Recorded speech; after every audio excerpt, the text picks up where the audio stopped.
Aries, the way to break any indecision is just to believe in yourself. To save some time, I've already shuffled the cards and laid them out. I'm using a Celtic 10 card spread that allows me to look at past, present, and future influences for the week. And as always, I'll be teaching the tarot through each card so you not only receive your message, but you start to build your own intuitive relationship with the cards. Because that's what this channel is all about, using tarot for our betterment and our benefit. And your betterment and your benefit is allowing your inner confidence to take the lead in your decision making. The first card, the significator, the general overall gist of the whole reading is the Two of Swords. And the definition here is literally indecision. I'm indecisive, and the indecisiveness is stemming from your own lack of confidence in who you are. Maybe you're dealing with two issues or two paths of opportunity, because a lot of this reading is also about career and work stuff, and health, as well as getting out there in a community way. So it's all about what do you want to do at the end of the day, and that's what's kind of starting the stranglehold of the whole week of you being able to really enjoy the betterment that's coming your way. That's actually right all around you. It's you're the one that's like can't decide. And this has been going on for a while, wherever that is. And I'll also say this, it could touch Aries rather, from anywhere from the heart all the way up to work stuff and health stuff and community stuff, home, family, the whole kit and caboodle. So wherever you're feeling that indecisiveness or wanting to deal with two ideas that you need to make a decision about, trust yourself, get into that contemplative state and really be honest about where you want to go. Okay, and what is going to make you happy, and more importantly, what isn't going to make you happy, because you've been learning that over the last couple of years. You've been kind of riding through and maintaining it and being practical and pragmatic and, all those other kind of things. But that little bit of fire has not been stoked in a long time of enthusiasm and excitement. And that's really what I want to see kind of emerge here, because what's interesting is the crossing card. So what's not allowing the Two of Swords energy to move on, for you to make up your mind and feel solid in that. And I'll also say this with the swords for the ancient tarot. It wasn't, you're not believing in who you are, because to the identity, your authentic self, because of the ancient tarot was breaking that archetypical or stereotypical way we have to be with family, with friends, with society. And you're realizing that Aries is it's your own unique identity, and we all need to be that way, but it's especially true for an Aries. The areas that you rule in astrology demand independency, freedom, being able to have a creative fire, to move forward with a positive attitude. And a lot of that's been dampened over the last couple of years, and it really wants to emerge. That's what that Ace of Pentacles and that crossing energy is all about. So we need to kind of flip this energy and allow that kind of indecisiveness to move by the wayside. Because see the storm clouds building? It's like that's your thoughts building to a negative nightmare state. And I don't want that to happen. So we need to break that kind of dialogue right now. And the ace is the answer, because the ace represents opportunity and potential. And here it's in the material world. The pentacles deals with money, career stuff, home stuff, relationship stuff. I'll put the whole kit and caboodle here. It's the material world, right? A lot of people just leave it to career stuff and health and community. But it's anything that we can manifest. And see how he's sitting in calm waters? It means that emotional upheaval that's been happening to a lot of Aries over the last couple of years, that kind of chaotic energy in, just the heart and love and, those intimate relationships, all that kind of stuff has been at the forefront for you guys for a while now. And that's calm water. So let's believe in that as well, that you've earned those chops of the Ace of Pentacles. And that Ace of Pentacles, the Pentacles represents what the 5-star in the middle is the material world, and the circle is the spirit world. So how they blend together to form something. We have to take spirit down into the material. We live here. How do we manifest that energy, right? How do we make it materialize? That's the domain of the Ace. It wants to give you all that potential and opportunity to believe in you. So don't block it. And I think part of it is just that it's been so tough for you. That's the third card placement, the top of the matter in the 10 card spread. But I like to say God's way to navigate, the week. And it's a doozy. It's a major arcana, so already it's a doozy. When we have major arcanas, we're having a life lesson. We're seeking a higher perspective and insight that needs to connect us with God and the universe for the answers of what we're going through. And the star brings you to your knees. There's things that go on so much in your heart, in your spirit, in your head, that you couldn't even talk to anybody else about it. It couldn't even get across your lips. That's how deep it is. And it's not a small arc. It goes on for a long time. Not saying that there's not a lot of highs in there either, but it's a lot of internal work that we're doing at that time.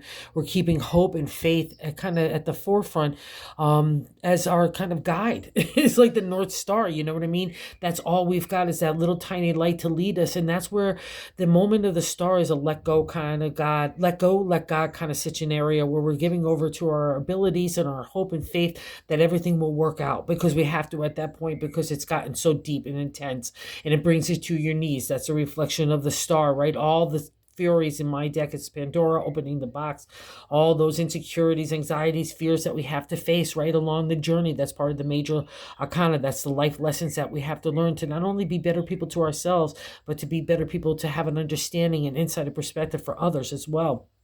And now the star is done with you. See how that little star lady right there, that little angel, fairy, whatever your identity is for our little bright light here, it's about your hope and faith starting to reemerge now. And it's your light to show you the way. The star is done with you. It's a karma card to me, because once you've gone through the star lessons, you're a different person. And now you're coming out on the other side of it saying, wow, how do I want to apply this? And it's no coincidence that sitting on top of the Two of Swords, I think it's a direct, that's why that indecision is there, because the star has been so tough, and you're kind of looking over your shoulder. It's like, is that going to happen all over again? No, it's done with you. Now the star wants you to, is not even encouraging, is telling you to go out and apply those life lessons, that wisdom, that insight, that clarity, not only to yourself, but to others too. Be of service, even with a kind word and kind smile. It starts that simple, okay? There's a reward here. I can't get the reward if you're staying on your knees, or especially if you're indecisive, that I can't get it. And you just got to be honest with yourself. And I think part of also the problem here is, aside from the star, is the fourth card position, the base of the matter, the foundation, the gut feeling, I like to say in the reading. The Page of Swords. Page is of the royal suits of the area of our thoughts. That's the swords domain, our intelligence, our intellect, our identity, just like the two, right? And this guy wants to stir it up. Here we're kind of stagnant, standing there, brewing and making ourselves miserable. But here in the Page, it's you're just like thoughts on thoughts. It's high intensity. It could be people around you encouraging you to do the things that you want to do, or it's just giving you more like thoughts, what all that kind of stuff is. But at the end of the day, I like seeing this guy, even though it can kind of feel chaotic and impulsive a lot of times to outsiders. But it's more about you, or even more inside really than outside really, because you have that stoic attitude to the outside world, but that kind of volcano is going on in the mindset. And that's the job of the Page. To me, he wants to clear out the debris of anxiety, fears, and doubtfulness and insecurities that build up after the tough time of the star. That's just life lessons, how that plays out. We all go through it. And now the Page says, okay, those aren't useful to you anymore. That kind of PTSD, let's get it out of the sight, and let's give it to God and the universe to take care of, and it's distinguished. And now you just get to keep the happy memories, the wisdom, those life lessons that are going to bring the blessings now. Okay, and that's the Page. He kind of is like the mover of the brain and the heart. He's going to get in there, and he's going to take all those boxes of stuff and move it in its proper place, give it over to God and the universe, sweep it out, give it a good bath, give Lysol everything so it's all bright, give it a good painting of a bright white. Everything starts anew. That's the Pages of Swords' job. But it can feel like to us. So maybe you're feeling like a little antsy-pantsy. That's why the message has been taking the time. And now taking the time, all you've done is stir yourself up into a little mess here, Aries, okay? Even it's funny, because in the fifth card placement, what's leaving your life is the King of Swords. It's the exalted state of the identity of the swords. It's our truth and honesty, intelligence, business law, and contracts falls under that. It's really favored as well. He reaches his highest peak of understanding, because he comes in, he blends in during the whole journey of the swords. I don't really want to use my emotion in my decision making, but by the time I reach this royal guy, I'm like blending my heart along with my intellect, and that's the exalted state for all of us. So it means that you have achieved this. So let's not go backwards here and not do you, because that's part of the identity thing with the Two of Swords, is maybe trying to make everybody else happy instead of yourself. And this is also, I'll say this, but for some of the Aries out there that I know that are trying to make other things happen at the same time, maybe plugging along in a regular what quotation mark of job, so what they would see there, and that their creative self has not finally fully emerged, and it's still kind kind of exploring, keep on going. Don't give yourself up, okay? Because you know new life is happening, right? Because I'm going to just hop over to the seventh card right here, just because it's a part of our self, and it resonates with the message that I'm going to get into in the sixth card, which is the present day. The seventh card placement is the way that we're feeling about ourselves. So it's a direct correlation to the Two of Swords. And maybe this is where the indecision is, because it's a major arcana card, the death card. People could kind of get spooky magooky about it, but it's death to an old life. Old thinking, old way of doing things, stagnation. We're coming out of that dry desert. It's another representation of the stars' lessons starting to unfold now in a beautiful way. See that rich landscape. It's all about abundancy and the potential for our tomorrow's harvest. We're planting the seeds. That new sun is coming up. It's dawning around you. It's going to give you light your pathway, give you clarity, insight. So get into that contemplative state. Don't stay in indecision. Be honest with yourself. Really, what do you want to do? Why the page is getting in there? You know a shift needs to happen, and it's happening. You're not going to be able to change that, okay? You know that dynamic has already happened and taken place. That's when the death card appears. It's like a shift. We can mourn it like an old friend, but we really need to readjust and get into a new way. And that's where it brings me to the sixth card, that present day. It's the Seven of Pentacles. The seven is the truth seeker, the contemplation, meditation of new moves and new directions. The Pentacles, again, is the material world, money, career stuff, our health, community, family, home, relationship, the whole kit and caboodle, wherever we want to apply our heart to make something materialize. It's a lot of times with these kind of layout, probably a lot of it has to do with work and career stuff and the way that you want to leave a legacy for yourself and so on too. That's the seven. I'm looking back on things, seeing what I've already accomplished, but something needs an adjustment. I say the sevens are crossroads cards because if you were really happy, you wouldn't be at the crossroads. Something needs to shift in some sort of way. And normally it's our own internal dialogue, the way that we're looking at something, the perspective. We're maybe not looking and appreciating the opportunities that still lie ahead of us, and maybe wanting to only keep our feet back in the past and like stay stagnant in that energy. But it can't be. All new stuff. That's the whole point of the seven. Where do you want to go? And all your seven coins are there. All your representation of money and your accomplishments and your achievements. And here's someone else coming in with the crown saying, here's another coin for you. But the decision of that coin is, what do you want to do? What do you want to take with spirit and make it materialize, the representation of the pentacles, right? What do you want to make materialize in this real world, all right? And you've got that special magic to do that, Aries. But it's got to be about what you really want to do. And I'll say this too in the bonus card as well, since it's sitting right below the Seven of Pentacles, the Chariot, another major arcana card here. So we have 1, 2, 3 of them. So that's kind of a big deal. And the Chariot is our achievement, ambition, our drive to want to accomplish. But it's nicely done because in the exalted state, the upright, we are mastery of thought. I'm not going to allow my ego and pride to take me in one way, negative or positive. I'm not going to get distracted by anger or rage or petty arguments or conflicts or identity stuff.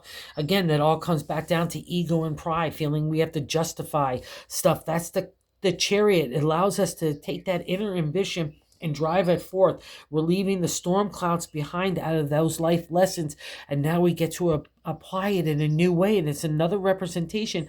If you're driving two ideas at the same time, that says keep on going here, Aries. That's part of that will break this indecision. You're trying to maybe make one pathway when there's needs to be two here, okay? Maybe still building on something of the past, but takes you in a new direction. Don't be afraid to explore. That's why death is here. It's making a whole new life for you, literally, okay? And what's so cool here too is how other people view you. In the 8th card position is the Two of Cups. So everyone sees you starting to emotionally connect, fall in love with yourself, fall in love with life again, being happy and joyful, allowing peace and a little kind of bird song of your heart, so it's just really beautiful energy. I know so many Aries that are like that already, so that's really great. It only enhances that vibration. But for those of you that are grooving into it, because the 2 is a platform state, or more importantly, even let's say grooving into a new way, even to enhance that kind of optimistic viewpoint, that would be this. And it's no coincidence here either as well, my Ram friends, that is sitting on top of death. It means that new stuff is coming out of that lifelessness of the yesterday, right? We're taking only the good stuff from the past and moving it forth. That's why the mover of the Page of Swords is there. And other people look at you with that energy. So that's beautiful. And I'll say this, if you want to attract love in your life, this is absolutely the kind of vibration and aura that you want to give out there to everybody, because everyone gravitates to the Two of Cups. It's razzmatazzy at its highest. It's charming energy. It's lovely. It feels light and airy and just joyful. So that's you right now. That's how other people view you. So use it to your advantage, Aries, okay? And here, this is more dynamic energies in the ninth card position of our hopes and fears, so we can't be afraid of this. This is you kind of like, dun, dun, dun, dun, dun. Aries is the wands domain, is a fire sign. The wands are creative energies, taking an idea that gets inspired and has a heavy dose of imagination and starts to take off to become a material reality. That's kind of what this whole reading is about. But you just got to be reflective and honest with yourself, Aries, and saying that you can do anything, even if it's a couple of things at a time, to figure out what that actually is, right? But allow it to fly. These are all youthful kind of energy here. That's the Knight's opportunity and potential in the area of the creative, all right? So don't be afraid of that stirring within you. Allow it to be. Just go figure it out.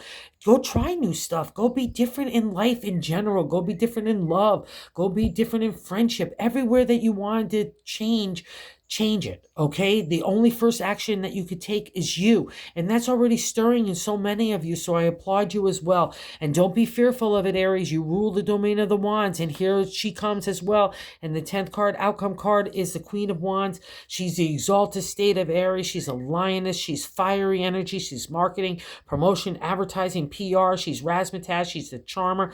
Everyone gravitates to the Queen. She's like a warm fire on a cold day, and it's not because of the way we look. It's that inner something, that light, that imagination, inspiration that gets to build an inner confidence and self-esteem and self-love that's like a warm bonfire that everyone wants to gravitate to. Again, another representation here of the hills. Nothing is a big deal. Everything has an answer if we tap into the universal flow and insight. She's confident, she's loving, she's giving, she's grateful, she's compassionate. She's a spark of the fire that we all need within us, and that's within you. And you rule the area of the wand, so it's a manifestation of you, Aries. Okay, so good job here. Let your ambition fly. Keep it steady, keep it pragmatic, keep it practical, keep on going, and keep it you, okay? That's the way to do this, and keep it diversified if that's what needs to be. That's what this is asking you to do. Just look at a lot of different opportunities, but keep on trying, okay? Don't give up. You'll figure it out, okay? And you'll figure it out because the heart wants to figure it out, all right? So you got this. So thank you for so much for watching, for everybody. Thank you, thank you, thank you. Thank you for everybody that subscribed. So thank you so much. Thank you, thank you, thank you. And if you haven't subscribed, consider joining our community. We're growing it. If you like the content, it's just super cool. We're trying to get everybody involved with tarot. It's just a great thing. Thank you so much. Have a good one, you guys.